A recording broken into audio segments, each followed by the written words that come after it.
Middle east में जंग, straight of Hormuz पर खतरा, पश्चिमी देशों के जहाज फंसे हुए और ठीक इसी वक्त रूस ने अपना सबसे भरोसेमंद अफसर सीधे दिल्ली भेज दिया है।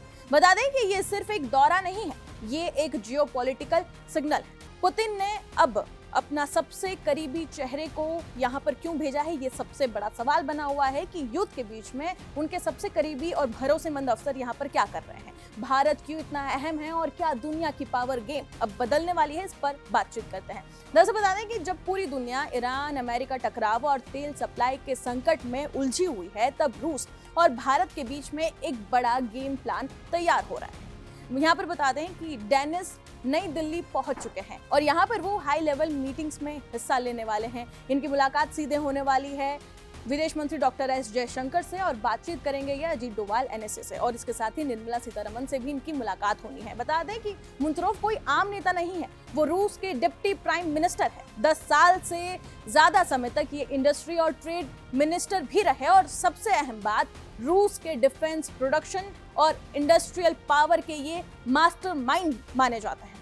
यूक्रेन युद्ध के दौरान रूस की हथियार सप्लाई और इतना ही नहीं, इंडस्ट्री को संभालने की जिम्मेदारी भी इन्हीं के पास में है। और इसका सीधा सीधा मतलब ये भी है कि ये सीधे सीधे पुतिन के ट्रस्टेड ऑपरेटर है। भारत इस वक्त दुनिया का सबसे बड़ा बैलेंसिंग पावर भी बन चुका है। एक तरफ अमेरिका के साथ जो है स्ट्रेटेजिक पार्टनरशिप चल रही है, लेकिन दूसरी तरफ रूस के साथ भी दशकों पुराना डिफेंस रिश्ता भी। तो वहीं डेटा ये बताता है कि भारत अपने 85% से ज्यादा तेल आयात करता है रूस से, और हाल ही के समय में भारत का टॉप ऑयल सप्लायर भी रूस बन चुका है। भारत के लगभग 60 से 70 डिफेंस इक्विपमेंट रूसी मूल के हैं। यानी भारत और रूस की साझेदारी सिर्फ दोस्ती नहीं बल्कि सिस्टम लेवल इंटीग्रेशन है। इस दौरे में बता दें कि फोकस रहेगा एनर्जी डील पर, सस्ता तेल, लॉन्ग टर्म सप्लाई और इतना ही नहीं, डिफेंस कॉर्पोरेशन पर भी, मिसाइल, हथियार, जॉइंट प्रोडक्शन। अब इसके साथ साथ ट्रेड और इंडस्ट्री पर भी फोकस रहेगा, मैन्युफैक्चरिंग और टेक्नोलॉजी। और सबसे बड़ा मुद्दा रहेगा पश्चिमी प्रतिबंधों के बीच रूस भारत ट्रेड को कैसे और भी ज्यादा मजबूत किया जाए। बता दें कि ट्रंप ने भारत और रूस के रिश्तों में दरार डालने की कई कोशिशें की। रूस से तेल खरीदने पर भारत पर टैरिफ भी लगाया गया। मकसद बिल्कुल साफ था राष्ट्रपति ट्रंप का कि भारत को रूस से दूर कर दिया जाए, लेकिन हकीकत क्या रही? भारत ने अपने हित को सबसे पहले प्राथमिकता दी और रूस से तेल खरीदना जारी रखा। और सबसे बड़ा संकेत क्या है?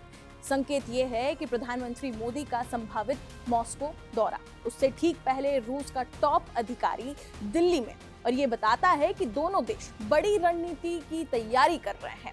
अगर ये डील पक्की होती है रूस और भारत के बीच में, तो बता दें कि भारत को सस्ता और स्थिर ऊर्जा सप्लाई मिलेगा, डिफेंस सेक्टर में आत्मनिर्भरता बढ़ेगी और सबसे अहम बात, भारत की ग्लोबल पोजीशन और भी ज्यादा मजबूत होगी। जंग सिर्फ मैदान में नहीं लड़ी जाती, जंग कूटनीति और डील्स में भी जीती जाती है।